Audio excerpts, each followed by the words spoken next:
Hello friends, अब तक हमने सिस्टम्स की दो प्रॉपर्टीज को कवर कर लिया है। इस वीडियो में हम सिस्टम की नेक्स्ट प्रॉपर्टी को देखेंगे, that is static and dynamic. तो स्टैटिक एंड डायनेमिक सिस्टम्स क्या होते हैं?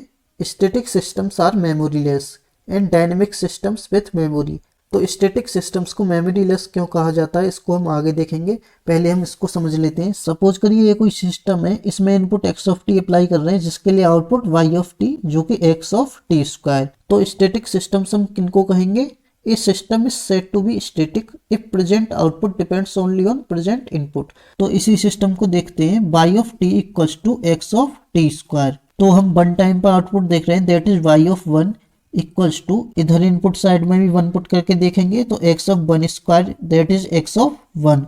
तो यहाँ तक देखकर हमें ये सिस्टम क्या लग रहा है? स्टैटिक। अब हम टू टाइम पर आउटपुट देखते हैं, that is y of 2 equals to x of 2 square that is x of 4। तो यहाँ से क्या दिख रहा है हमें? 2 टाइम्स का आउटपुट 4 टाइम्स के इनपुट पर डिपेंड कर रहा है। मतलब अभी का आउटपुट अभी के बाद आने वाले इनपुट पर डिपेंड कर रहा है, जो कि अभी आया ही नहीं है। तो इधर देखिए, आप इसे टाइम एक्सिस में देखिए, तो हम 2 पे आउटपुट देख रहे थे, तो इससे पहली वाली वैल्यू प्रीवियस इनपुट या पास्ट इनपुट है और इससे बाद वाली वैल्यू फ्यूचर इनपुट है। तो हम 2 पे आउटपुट चेक कर रहे थे, जो कि 4 टाइम्स के इनपुट पर डिपेंड कर रहा है, जो कि अभी आया ही नहीं है। तो present output depends on future input. That's why this system is not static. This is dynamic.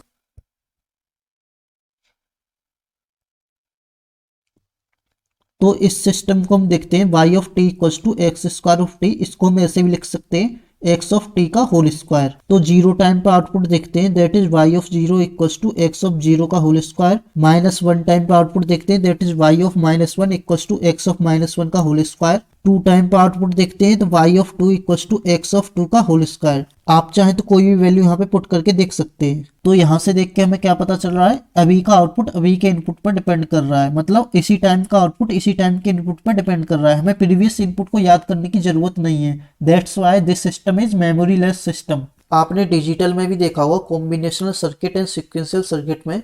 तो कॉम्बिनेशनल सर्किट का प्रेजेंट आउटपुट प्रेजेंट इनपुट पर ही डिपेंड करता है। तो कॉम्बिनेशनल सर्किट हमारी क्या है? स्टैटिक।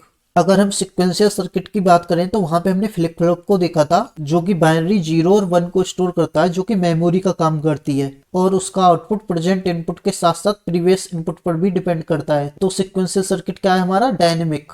तो यही हमारे स्टैटिक एंड डायनेमिक सिस्टम्स होते हैं। अब हम चलते हैं causal, non causal and anti causal systems, जो कि सिस्टम की नेक्स्ट प्रॉपर्टी है। इस वीडियो में मैंने इनको भी कवर कर लिया है, क्योंकि ये स्टैटिक एंड डायनेमिक सिस्टम से रिलेटेड है। तो कॉजल सिस्टम क्या होते हैं? If present output depends only on present और प्रेजेंट प्लस पास्ट इनपुट। मतलब प्रेजेंट आउटपुट ओनली प्रेजेंट या प्रेजेंट के साथ साथ पास्ट इनपुट पर भी डिपेंड करता है, तो वो सिस्टम क्या होते हैं हमारे? Causal. Next, non causal. If present output depends present plus future और प्रेजेंट पास्ट प्लस फ्यूचर और past plus future inputs.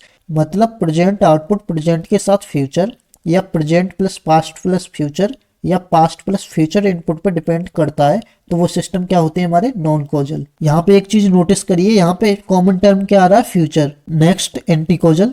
If present output depends only on future inputs. यदि present output only future input पर depend करता है, तो वो system क्या होते हैं हमारे? Anti causal. आइए इनको एग्जाम्पल से समझते हैं।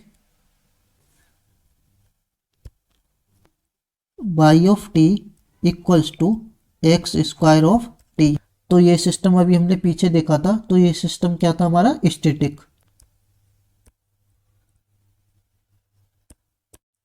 और स्टैटिक सिस्टम्स में हमारा present output only on present input पर ही डिपेंड करता है। हमने कॉजल सिस्टम की डेफिनेशन में भी देखा था कि यदि हमारा प्रेजेंट आउटपुट प्रेजेंट या प्रेजेंट के साथ पास्ट इनपुट पर भी डिपेंड करता है, तो वो सिस्टम हमारे कॉजल सिस्टम होते हैं। तो static systems are always causal, but all causal systems are not static. मतलब अगर आपको पता चल गया है कि कोई सिस्टम स्टैटिक है, तो आपको उसकी कॉजलिटी चेक करने की कोई जरूरत नहीं है, क्योंकि static systems are always causal. तो static systems are always causal। आइए और एग्जांपल्स देखते हैं। और मैंने आपको पिछले लेक्चर में भी बताया था कि ये सारी चीज़ें आप डिस्क्रीट टाइम सिस्टम्स के लिए भी देख सकते हैं। ये सारी प्रॉपर्टीज वहाँ भी अप्लाई होती हैं। कोई डिस्क्रीट टाइम सिस्टम लेते हैं तो y of n equals to x of n square. तो हमें जीरो टाइम पर आउटपुट देखना है, तो y of zero equals to x of zero. One time के आउटपुट पे चेक करते हैं तो y of one equals to x of one. अभी तक देख के ये सिस्टम क्या लग रहा है हमें, स्टैटिक। माइनस वन टाइम के आउटपुट पे देखते हैं, आप चाहें तो कोई भी वैल्यू यहाँ पे पुट करके देख सकते हैं। तो y of minus one equals to x of one. तो यहाँ से देख के हमें क्या पता चल रहा है कि अभी का आउटपुट अभी के बाद आने वाले इनपुट पर डिपेंड कर रहा है। तो इस सिस्टम का output present plus future input पर डिपेंड कर रहा है।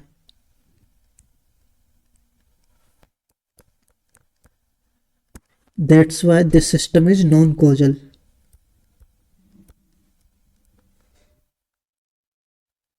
और एक एग्जांपल देखते हैं, y of t equals to x of T square plus one. तो जीरो टाइम पे हम आउटपुट देखते हैं तो y of zero equals to x of one. आप चाहे तो कोई भी वैल्यू यहाँ पे पुट करके देख सकते हैं। अब हम टू टाइम पे देख लेते हैं तो y of two equals to x of two square plus one means five. y of minus two पे देख लेते हैं equals to x of five. तो यहाँ से देख के हमें क्या पता चल रहा है कि it depends only on future input. Future input, that's why this system is anti causal.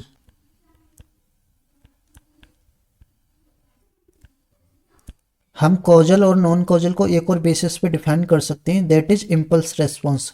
आपने इम्पल्स रेस्पॉन्स का नाम बहुत जगह सुना भी होगा। तो ये क्या होता है, तो जब हम किसी भी सिस्टम में इम्पल्स इनपुट देते हैं तो उसकी वजह से जो रेस्पॉन्स आता है वो इम्पल्स रेस्पॉन्स कहलाता है। तो response of the system for impulse input is called impulse response. ऐसे ही आप स्टेप इनपुट अप्लाई कर रहे हैं किसी भी सिस्टम में तो उसकी वजह से जो रेस्पॉन्स आएगा वो स्टेप रेस्पॉन्स कहलाता है। और अगर रैंप इनपुट अप्लाई कर रहे हैं किसी भी सिस्टम में तो उसकी वजह से जो रेस्पॉन्स आएगा वो रैंप रेस्पॉन्स कहलाता है। इम्पल्स रेस्पॉन्स को हम कंटिन्यूस टाइम में h ऑफ t से और डिस्क्रीट टाइम में हम h ऑफ n से डेनोट करते हैं। आइए उसको देख लेते हैं। तो बेस्ड on impulse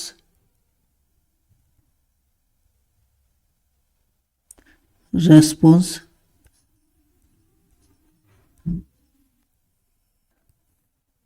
सपोज करिए ये कोई एच टी का ग्राफ है।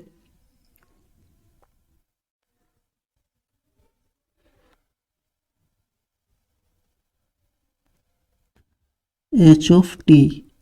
अब यहां से हमें क्या दिख रहा है कि ये इम्पल्स रेस्पॉन्स टी की पॉजिटिव वैल्यू के लिए ही एग्जिस्ट कर रहा है। टी की नेगेटिव वैल्यू के लिए एच टी की वैल्यू क्या है, जीरो। तो ऐसे सिस्टम क्या होते हैं, कॉजल। इसको हम ऐसे भी लिख सकते हैं, H of T equals to zero if T less than zero. अगर डिस्क्रीट टाइम में लिखें तो H of N equals to zero if N less than zero. मतलब एच ऑफ टी की value T less than zero के लिए zero, H of N की value N less than zero के लिए जीरो। अब इस ग्राफ को देखते हैं।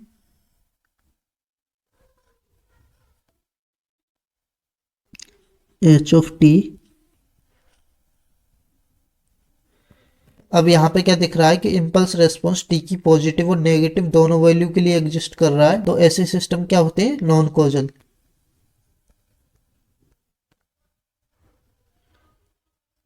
इसको भी ऐसे लिख सकते हैं, H of T is not equal to zero if T less than zero.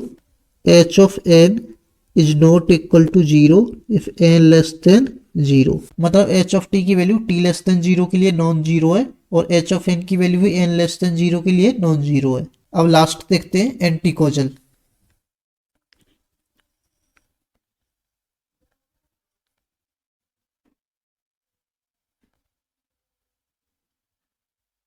H of T, अगर इम्पल्स रेस्पॉन्स टी की नेगेटिव वैल्यू के लिए ही एग्जिस्ट कर रहा है, मतलब टी की पॉजिटिव वैल्यू के लिए उसकी वैल्यू क्या है, जीरो, तो ऐसे सिस्टम को क्या बोलते हैं, एंटी कॉजल।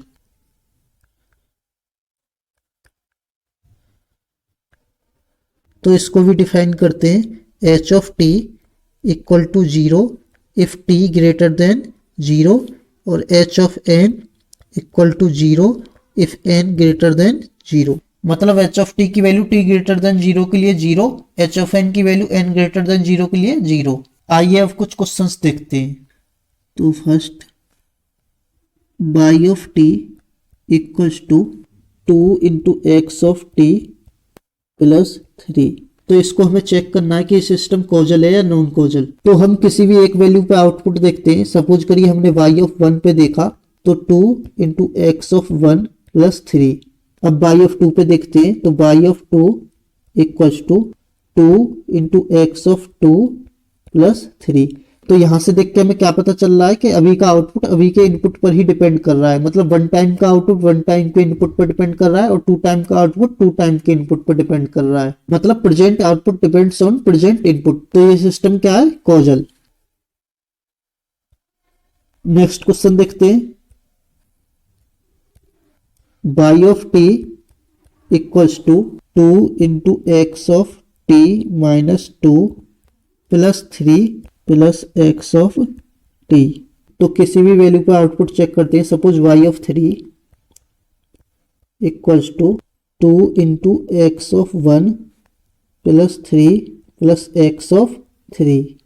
तो यहाँ से देख के हमें क्या पता चल रहा है कि present output depends on past input and present output depends on present input. मतलब पास्ट प्लस प्रेजेंट। तो ऐसे सिस्टम क्या होते हैं? कॉजल। और आगे देखते हैं। Y of T equals to 2 into x of t plus 2 plus 3। अब यहाँ पे किसी भी वैल्यू पे आउटपुट देखते हैं। आप चाहें तो यहाँ पे टी नोट भी पुट कर सकते हैं क्योंकि टी नोट एक कांस्टेंट ही है।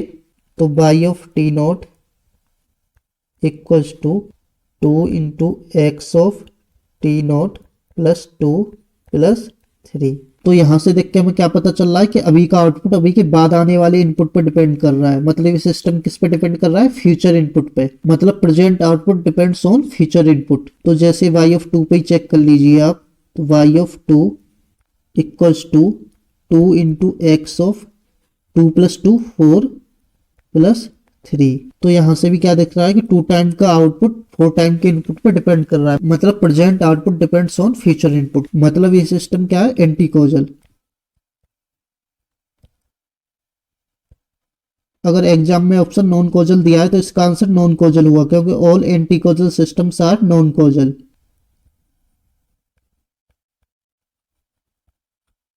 और क्वेश्चन देखते हैं। Y of T equals to t plus 2 into x of T.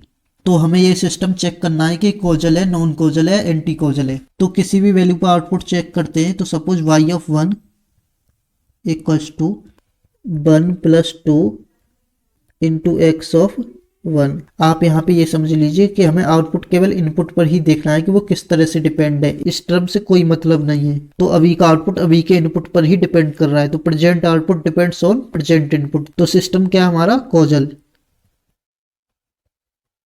Next question देखते हैं। Y of T equals to t into x t plus 2। तो हम किसी भी वैल्यू पर आउटपुट देखते हैं। Suppose y of 1 equals to 1 into x of 3। अब 2 टाइम पर आउटपुट देखते हैं। तो y of 2 equals to 2 into x of 4। इसमें भी हम इनपुट को ही देखेंगे कि आउटपुट उस पर किस तरह से डिपेंड है। इस टी से हमें कोई मतलब नहीं है। हमें मतलब है तो सिर्फ इस वाले इनपुट से। तो यहाँ से हमें क्या दिख रहा है कि अभी का आउटपुट अभी के बाद आने वाले इनपुट पर डिपेंड कर रहा है। मतलब 1 टाइम का आउटपुट 3 टाइम के इनपुट पर डिपेंड कर रहा है और 2 टाइम का आउटपुट 4 टाइम के इनपुट पर डिपेंड कर रहा है। मतलब present output depends on future input. तो सिस्टम क्या है हमारा? Anti causal.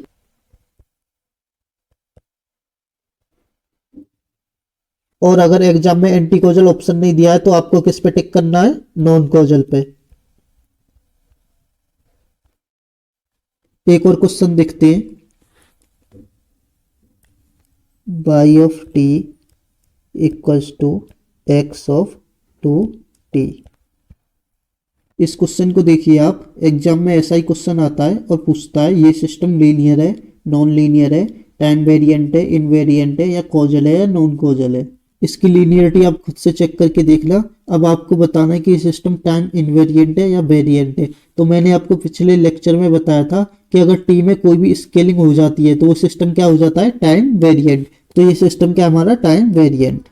अब आपको बताना है कि सिस्टम कॉजल है या नॉन कॉजल। तो चलिए चेक करते हैं। तो -1 पे आउटपुट देखते हैं। तो y of -1 equals to x of -2।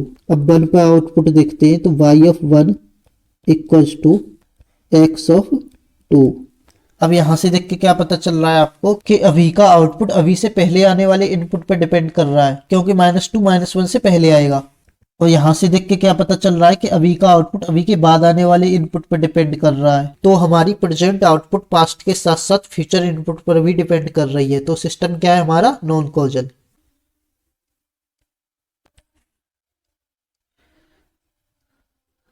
अब यहाँ पे एक कंक्लूजन निकल के आता है कि किसी भी इनपुट आउटपुट रिलेशन में अगर x ऑफ t में कोई भी स्केलिंग की गई है तो वो सिस्टम क्या होगा हमारा, नॉन कॉजल।